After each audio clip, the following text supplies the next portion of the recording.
No, don't say anything more. It would be a giant middle finger. I'm setting the stage for the story. Get right into it. I have a question. Kind of cutting it. Yeah, I have a question. Actually, you speak. Whoa, Jesus. Jesus. Your GoPro down. It's all good. It's all good. No. Speaking to the microphone for a second. Let me just see your sound. Test. Yeah, it's good. Okay. You don't get to look at the notebook. No notebook for me. This is going to be the preview podcast for the ALLiN podcast. So we're going to explain it a little bit, talk about a few cool topics of discussion, which we kind of planned today driving around to the gym. So we're going to make people believe that we actually have a plan? Yes. Okay, that's good. Yeah, that's good. People will believe it. They will definitely believe it. I'm a serious person. They typically believe that we have a plan. I think a lot of people would be shocked how rarely we have a plan. Yeah, especially you. Especially me. I think people think that I'm seriously super calculated. Yeah. And it's I am to an extent. I have a vision, but then I wake up and I'm I think we should do this, and we just do it. Yeah. I think that it works best that way when you just kind of go with it and you don't overthink it as much. It works because we have the team to execute. Yeah. I think that a lot of people don't have the resources that we have to execute, and for a long time it was probably much harder for me to do the things that I do now. But now I can wake up and be yeah, let's do this. And we scramble the resources and we make it happen. Well, that's way too serious for the start of the podcast. I have a little bit more of a jokey / serious question. I'm a pretty serious person. I want you to be serious with this first answer, okay? Okay. I'll try. Do you consider yourself a good person, Jason Phillips? Yes, I consider myself a good person. Okay. Does a good person make probably around a 70-year-old man? What do you guys call it out here? Giving the bird? Bird. Are you referencing a middle finger? Yes. Yes, we call it flipping the bird. Flipping the bird. Does a good person make a 70-year-old flip the bird at another person in a public airport? If he blocks you in to where you cannot get out, yes, he does.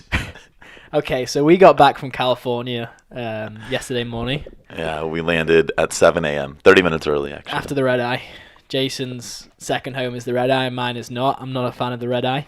But we basically get in the car, finally. Paige is there, warm car, and we're trying to pull out. You need to reset that because you also need to inform everybody they fucked up my Starbucks drink. They did. Yeah. That's good context. That needs to be in there as well. Okay. I'm making you out to be a bad person. So we're getting in the car, and this dude just comes up and pulls into the second lane. Everyone knows how kind of airport departure arrival thing works. It's always busy. We're trying to pull out. He gets in front of our car, and Jason scrolls down the window and is like, "Hey, dude, move your car. You just parked right in front of us. We're trying to get out after waiting so long to get out." At this point, I'm in the back seat, and I'm looking at this guy, and he kind of reacts like, "Oh, sorry, sir. Yeah, I will do." But then, in the space of a second, he goes 0 to 100 from being apologetic to screws his face up and pulls the middle finger at Jason, to which we cannot stop laughing about it. And so everybody that could not see this, because we are video recording this as well, but everybody that just got the audio version of that, it was literally... I wasn't even mean when I asked him to move. It was relatively polite given how tired and how angry I was about Starbucks. And I said, "Hey man, you need to move your car. We're trying to get out." And it wasn't that was probably it. That was probably the tone. It really wasn't malicious. And he hadn't even gotten out of his vehicle yet. He literally opened up his door. Yeah. So I was trying to do as quick as possible so he wouldn't have to get out, open up his doors, because that's a pain in the ass. I don't want to inconvenience anybody like that. So he literally gets out of the car, and to acknowledge what I'm doing, goes around, opens up his trunk, then decides, okay, I'm not going to be as much of a jackass. Yeah. Goes back to his driver's side door, and before he gets in, the whole he must have had the single biggest scowl on his face that I've ever seen in my life. And I mean, I'm not sure I would ever want to piss this guy off again. It was so mean, and out of nowhere, here comes the middle finger. And it wasn't just a middle finger at you. It was a middle finger up and down in the air. For the video, it was like this. But for those of you that are audio, it was It was literally a middle finger up and down, like a good 3 or 4 inch movement. Yeah. I don't know, man. It's hard to describe why it's so funny, but if you were there, you would totally get why it's hilarious. Either we were deliriously tired and everybody thinks we're fucking stupid right now, or they're laughing with us, and I'm okay with either one. But and then it's like, what do you do when that happens? We just laughed. Yeah, like nobody got mad. I wasn't like. I think you said good one. I think I said to him, I was like, that was cool. Like, I think that was my response. And what do you do? Like you got a fucking 7-year-old man. Like, I'm not gonna get in a pissing match with this dude. Like, he was in a bad mood. I don't know. Like, maybe he wasn't happy to be picking up his wife or something. You are a terrible human being. Apparently now I'm an asshole in the whole world, because based on the first ever podcast we released, the whole reason that we're telling people to go all in is go all in on being an asshole. Yeah.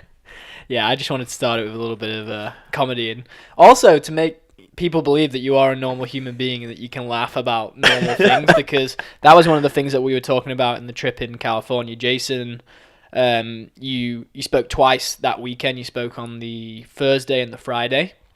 And after the talk on the Thursday, we were in the elevator on the Friday morning on the way down, and you could tell this lady was super anxious around Jason. Like, I started talking to her, and then she proceeded, once she kind of like realized that, we were good dudes, to say, hey, I really enjoyed your talk yesterday. But I think because Jason was so fired up on stage that she had this impression that he was a super intense human being, and then kind of realized he wasn't, and then was normal around him. So yeah, I'm excited for you to bring out the side of me that and that like our close friends know, because I think that just relative to the nature of the content that we always have to put out, I do come across very serious. And because I've been very fortunate to be on certain stages, like, at those events, sometimes you seem unapproachable. And like I thought that was really cool. Like, I thought it was really funny, because until I said something, she didn't want to say anything, and she almost looked like, I'm not gonna look at this guy. I'm not gonna say anything. But it was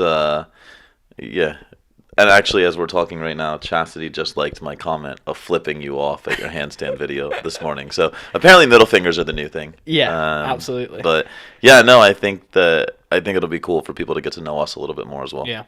Yeah, we've recorded one episode before, but I'm not sure whether that one will make it. Introducing the podcast, we yet to decide. The one that we recorded down here? Yeah, I think it will. Yeah? I think it was pretty good. So this is going to be the preview episode. People are probably going to be watching this on YouTube right now before we start releasing all our podcast episodes in the future on our proper kind of podcast account. It'll be through iTunes, Spotify, and then we'll keep you guys updated. Wherever Lewis puts it. Exactly. Yeah. We've got a guy, good dude, Lewis, helping us out really with good the kid. whole podcast thing. So, really good kid.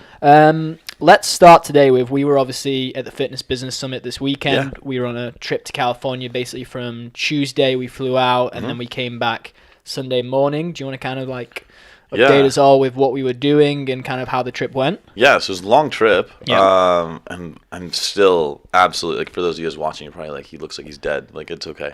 I might be close to dead. Most of you guys know we just had our newborn. She'll be 4 weeks old Wednesday. We're recording on a Monday right now. And so, that comes with its territory of not a lot of sleep. Mm-hmm. And so we flew out Tuesday. Teddy got to experience his first ever first-class treatment on an airplane. It was awesome. It just so happened we had a connection. The second flight was like a 777 and had like a bed in first class. So lying down he beds. Like really lucked out. It wasn't just like some shit first-class seat. It was like the real deal. Watched a great movie too. Yeah, you enjoyed that. Yeah. So. And then, so we got in Tuesday night. We had an hour drive to Orange County. We stayed there. And that was kind of like your first taste of Orange County, I think. And you really got to like, we did like some filming in Laguna, and you got to see like the Montage and Monarch Beach and like a lot of areas that are special to me and my family, because we did vacations there last summer. And so it was really cool for me to be there. And so everyone's like, well, you spoke in San Diego. Why not fly to San Diego? Mm-hmm. The reason that we stopped in Orange County was we actually house shopped on Wednesday. So this is probably the first public announcement that anybody's hearing that we are relocating the family this summer. At least that is the plan as of today. I don't want to be like, yep, it's definitely happening. Everyone's like, that asshole, he changed his mind. Like, like you always like reserve the right to change your mind. But 99% we're going. I think that for our kids to grow up in a place where there's a lot of outdoor activities and a great culture, good schools, like all the schools are rated 9 and 10 where we're looking. My wife is a stay-at-home mom. We just had a baby. For them to have the opportunity to just go to the beach and have just everything, man. It's incredible. What a place. I live my life to give to them, through and through. I think everybody knows that. Like everything I do is for my family, and so it's just exciting, man. I think I grew up I always wanted to be there, and it's now's the right opportunity for a host of reasons, but now is the right opportunity. And we're also looking at opening up an HQ there. So ALLiN³ could be headquartered in Laguna Beach as well as NCI. So, that would be a pretty cool place for people to come out, come to our education center, take some courses in person in Laguna. That would be amazing. Yeah. So, really excited about that. We drove down to San Diego Wednesday night. We did, yeah. What did we do Wednesday? We got a workout in. Yeah. Yeah, we got a workout in. And great gym. It was a great gym. We'll just we'll leave it at that. Yeah, we won't explain too much about why it was such a great gym, but it was a good gym. It was actually an awesome gym. It had probably every piece of equipment that I've probably never even seen half of it, to be fair. The only thing it didn't have was a platform. Yeah, but that was kind of it was a global gym. It had literally techno gym. It had hammer strength. It had life fitness. It had every brand you can possibly think of. It had, and it was pretty cool. Great, super clean, great vibe, overlooking Petco Park, so that you could actually literally watch the baseball games from there. So cool. And then Thursday was go time, man. Yeah. We did the sound check Thursday morning for Fit Body World Conference, and I got my first exposure to what it looks like to be on stage in front of 200 people, and I was scared shitless. We made a little video. Yeah, we did. So people will see that, but that was difficult because then the next 5 hours I spent oh my god, this is going to be terrifying.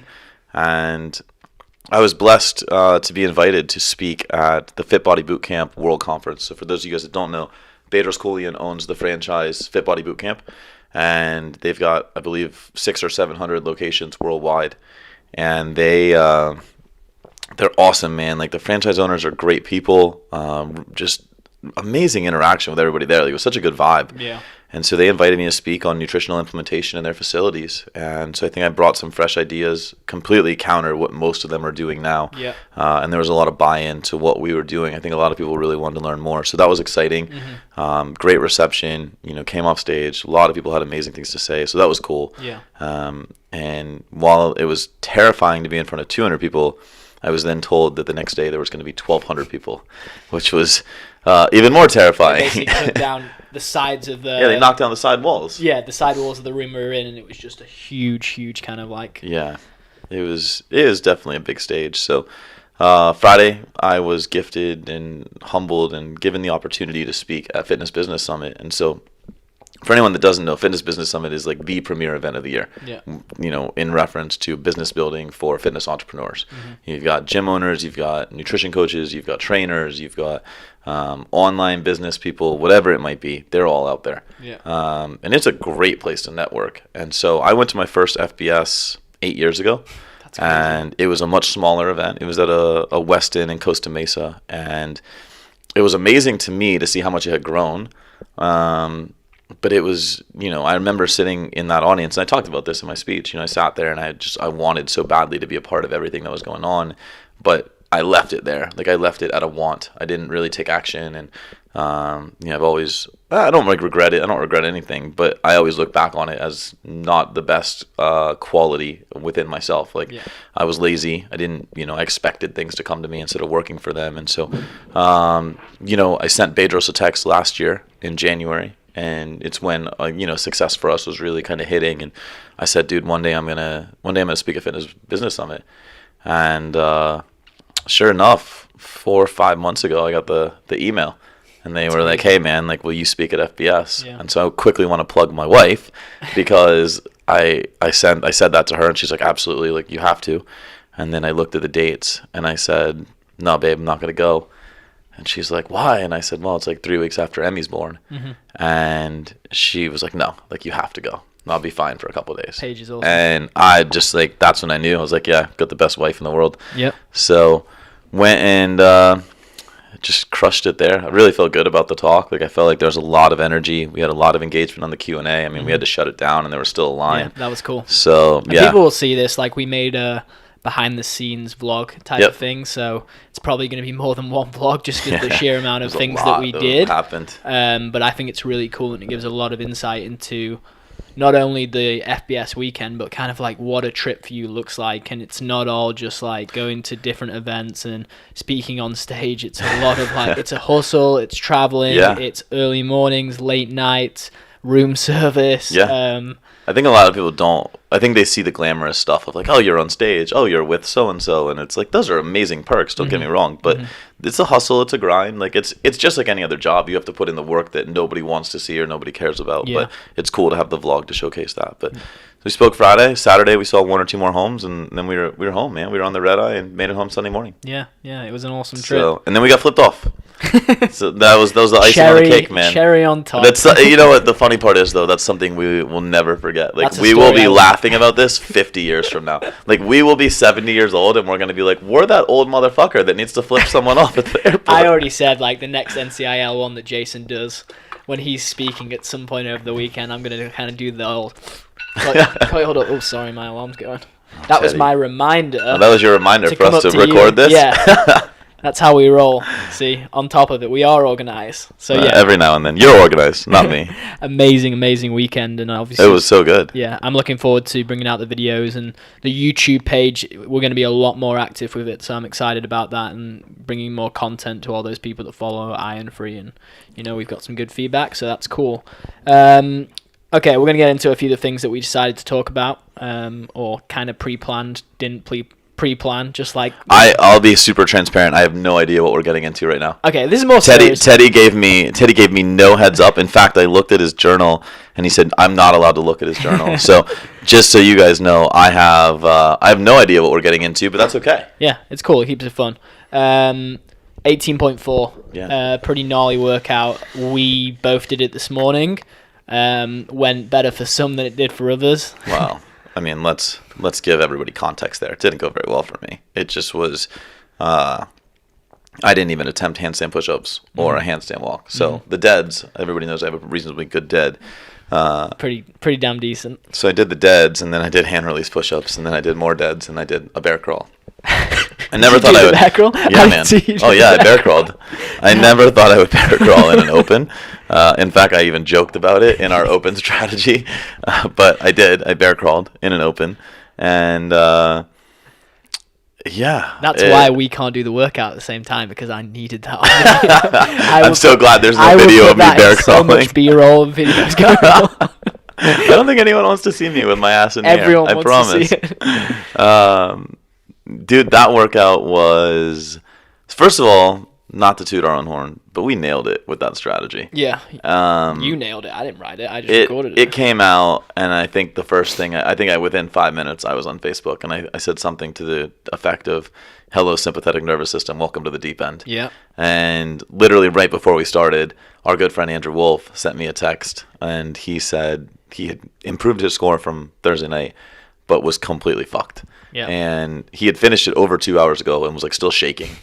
And that's, I mean, that's what I've heard from everybody. Yeah. And, I guess I was fired up when I wrote this one, because I think we were sitting at breakfast Friday morning when I wrote it. Yeah. And I think I even referenced a kick in the dick. You did. And a lot of people seem to like that part.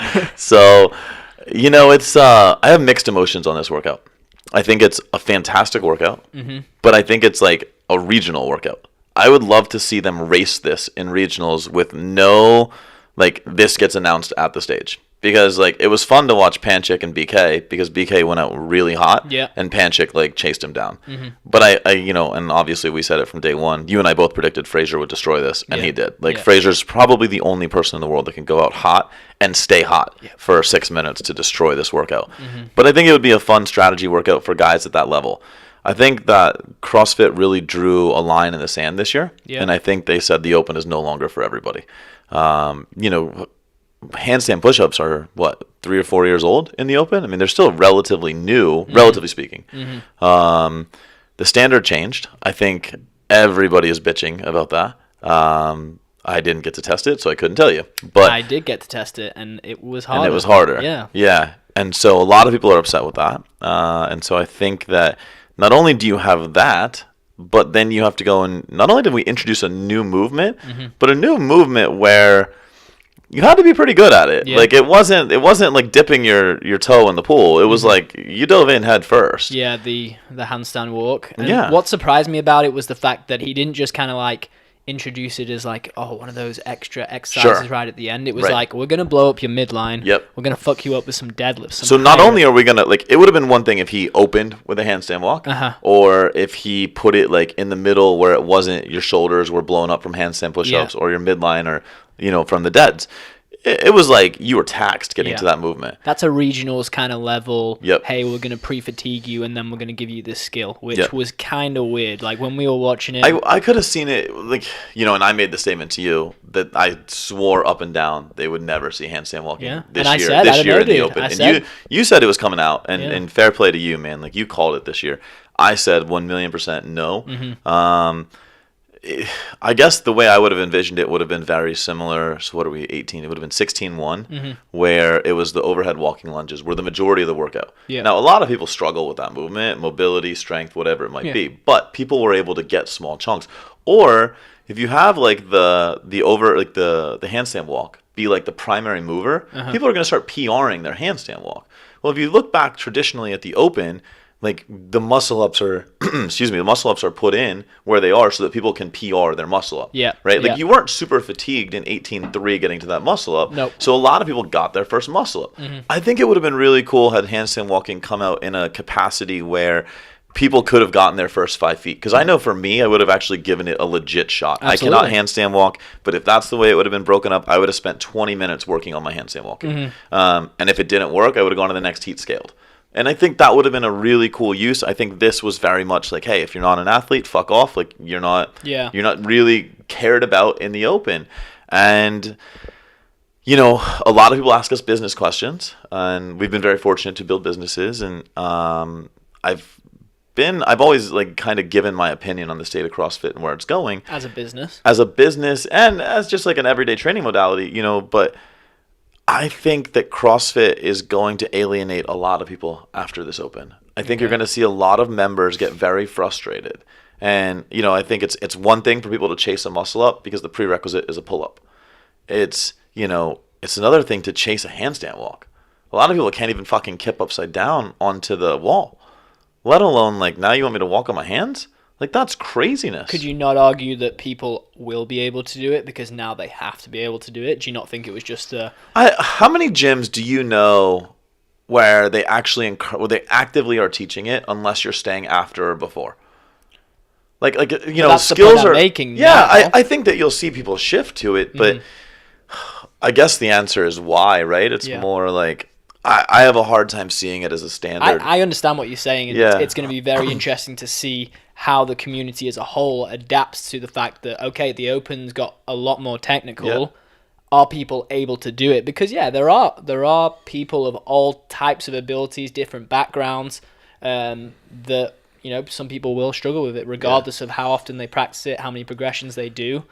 It's a fucking technical move. It is. So, you know, I mean, I think in the grand scheme of things, CrossFit's always going to do what they want. I think it's a bad move to have 18.2, 18.3, 18.4 the way it was, right? Like the clean really differentiated a lot of people, but I kind of like the max strength move. I have zero issues with 18.2. I thought it was a phenomenally programmed workout. In fact, I went on record as saying when I sent out the 18.1, 18.2 strategy guys, I thought those were the first two workouts, like beautifully programmed. Yeah. Like it was masterful. The timing, the low central nervous system impact on the first one, the high CNS impact on the second one. We knew the third one wouldn't be terrible from the workout itself, but we knew it'd be highly skilled. I think Castro's extremely intelligent when it comes to that. Me too. I agree. You know, what I don't think he anticipated in 18.3 was the mental stress that came with it. And I think that's something we did a really good job as a company of explaining to our clients because there was a lot of that. But, you know, 18.3, I think it really just rubbed a lot of people the wrong way. Again, I think those are people that just need to work a little harder, right? 18.4, you got two controversial workouts and then you got a third one. Like, That's hard, man. Like I was surprised. And at the end of the day, I think we'll look back on this and be like, what the fuck were we talking about? It's not a big deal. 5 years time, every single person in the gym is handstand walking as a warm up. You're gonna see handstand walking programmed, and everybody will be able to do it. And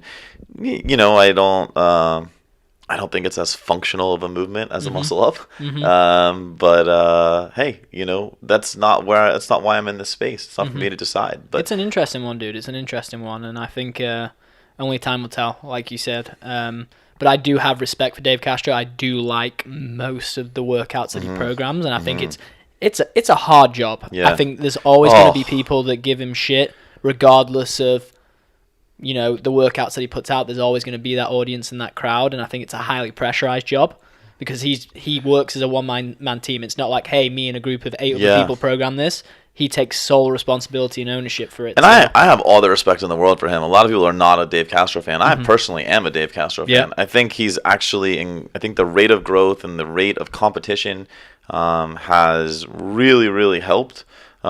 Just getting the reach of CrossFit out there.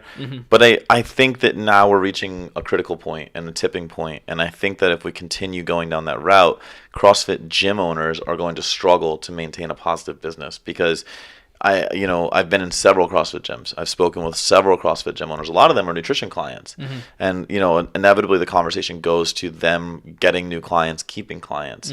And they always tell me it's not the athletes that they're looking for because the athletes don't really pay the bills. A lot of the high-end athletes are going out there and they want free memberships. They're like, oh, I'm going to bring you publicity. And it's not really how it works, but that's what they think. And so it's... when you have to program, like the gym we go to here in Virginia, Old Glory, they certainly don't program to make people competitive. No. Right? When you have to now program these things, it's very difficult because now you have all these people that go to the gym that are not competitive, but you feel like if you're not programming those things, you're never going to have anyone competitive. And it's like this, how do you walk both lines? And it makes the coach's job a lot harder. Yeah, like build a competitive track and this and that. And like, yeah, you can do that, but should you really have to? Like, go back to 2007. What was CrossFit about? And, like, what are they preaching about now? The whole, like, war on sugar and blah, blah, blah. Like, it's two very different messages, in my opinion. And I think it's at a point where I think you're going to see large separation. I really do. And I think, if I'm being super honest, I think you're going to see the boot camps pick up a lot of clientele. Let me stop you right there. I've just got to press the record on the camera again. Yeah. Okay, sorry about that. We just got the camera back on. Okay, you said that. We just ended there with the boot camps. Yes. And you said something very interesting when I was watching you record with Barbell Shrugged. And that was, I don't know whether it was actually on air, but you were saying that the boot camps are taking over in terms of taking the CrossFit crowd away. Yep. What do you mean by that? Well, I think that, originally, when you look at CrossFit, when it came out in 2007, it was a new exercise modality. And they were, originally it's like intensity is the way. We need to increase your intensity. And obviously, some is good, more is not better. And that's kind of the crux of a lot of what we talk about, because I think that excessive intensity is no longer a training modality. It's more of a sport application. And I think that CrossFit gyms have really become sport application. People are really trying to figure out how can they win every single day. And if you're emptying the tank every day and you're hitting red line every day, like that's a lot of excessive stress that most people are not recovering from. And whether it's the programming or whether it's the lack of nutrition knowledge, we could debate that all day. But the truth is, when combined, which it is actively combined, and I'd say at minimum 80 to 85% of people walking through the door, it is creating some really negative results. So I think there's a trend away from extreme intensity. So I think some high intensity is acceptable. And I think the boot camp is going to fill that crowd. And I'm not talking about guys like you and I. I'm talking about like Mrs. Jones, 40-year-old, tired of feeling like shit. And you look, a lot of what we talk about on the nutrition side of things is starting to become very mainstream. Adrenal fatigue is becoming talked about regularly. HPA axis dysfunction, before anybody fucking has a conniption. But those are things that are being talked about regularly. And I think people are just starting to look at, okay, well, what makes me feel good? And I don't think that leaving it all on the floor, I don't want to even say destroying your body because it's not necessarily what you're doing if you recover adequately, but leaving it all on the floor, emptying the tank day in, day out, I think that is it's not what people signed up for initially. I mean, heck, dude, I've only been doing CrossFit for 5 years now. Yeah. And I can tell you the classes back in 2013 are completely different than 2018. It's just different world, man. Like you saw, like one of the movements I believe that's taught in the L1 is like med ball cleans. When's the last time you saw a med ball clean programmed in a WOD? Please, Castro. Like in a WOD, right? No thrusters. Right. Med ball Yeah, cleans. med ball cleans. He'd find a way to make them dirty. He would, dude. He's They'd a be like master. 150 pounds. And then like you'd have to order them from Rogue. Yeah. So, Oh. shocker.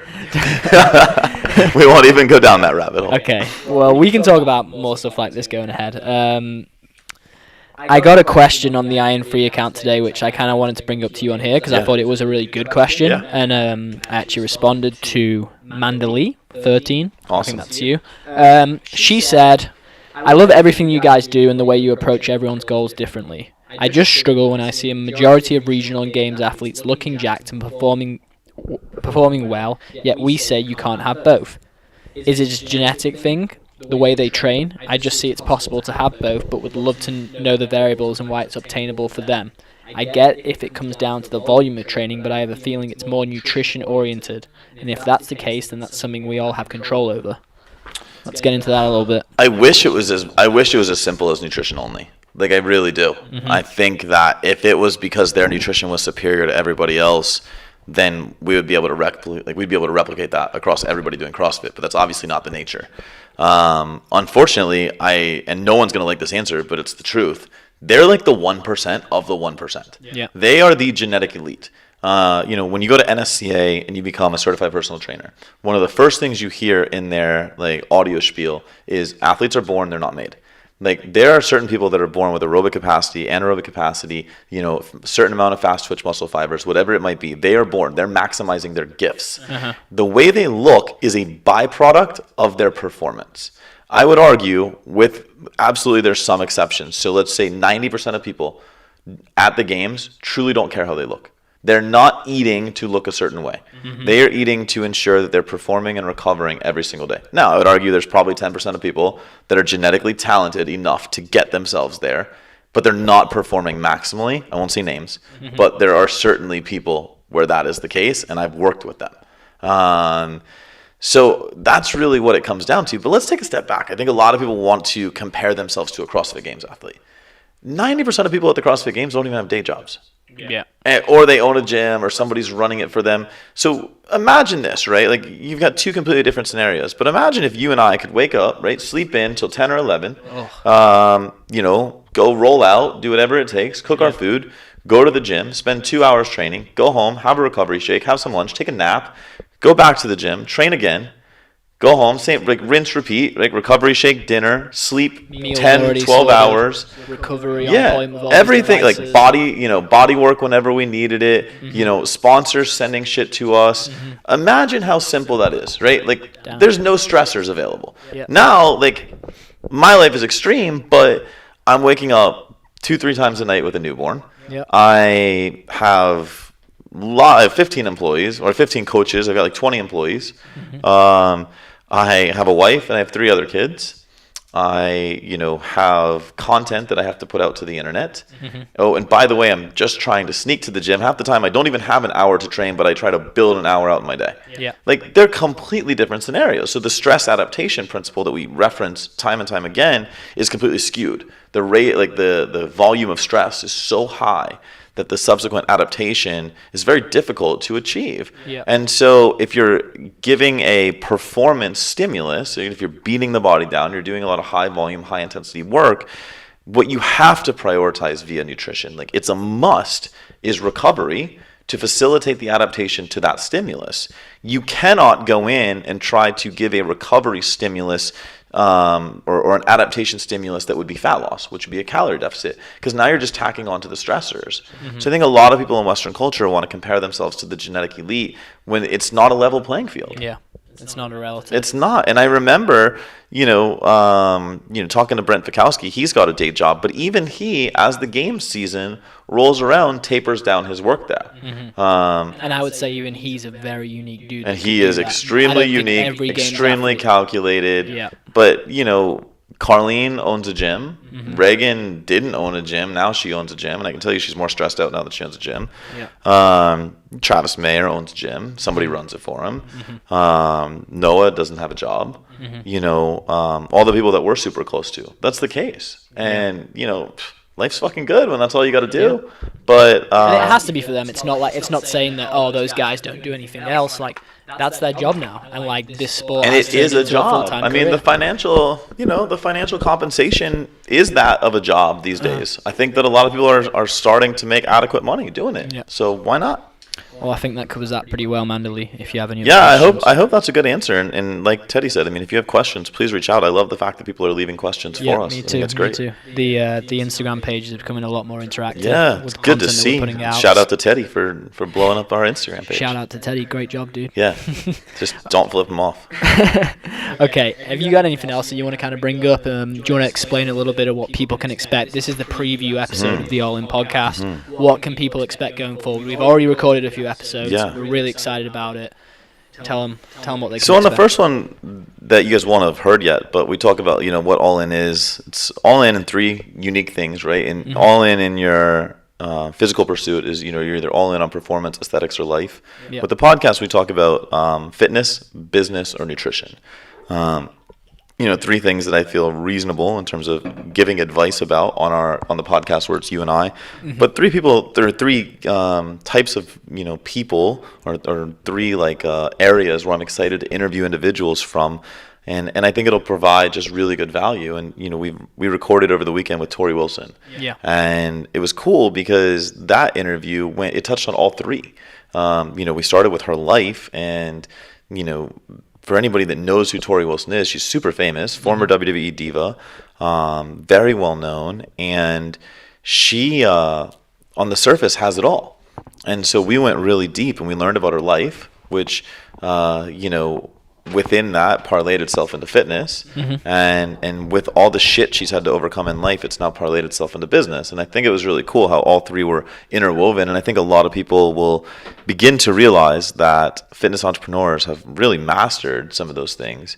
So it's cool, man. Like I think that we're going to bring on different types of guests. I think that, you know, some of ours will be a client that has gone through the process. And I think that, you know, it'll be neat for other people out there listening to this to be able to connect with just other, I hate saying normal, like what a shit word, but like quote unquote regular. Non-famous peasants. Yeah. Well, non-famous is a good word, right? But, you know, they get to interact with, or they get to listen to and connect with people that are just everyday weekend warriors like themselves. People that you can really relate to. Yeah, and so I think that it'll be cool to give the spotlight there.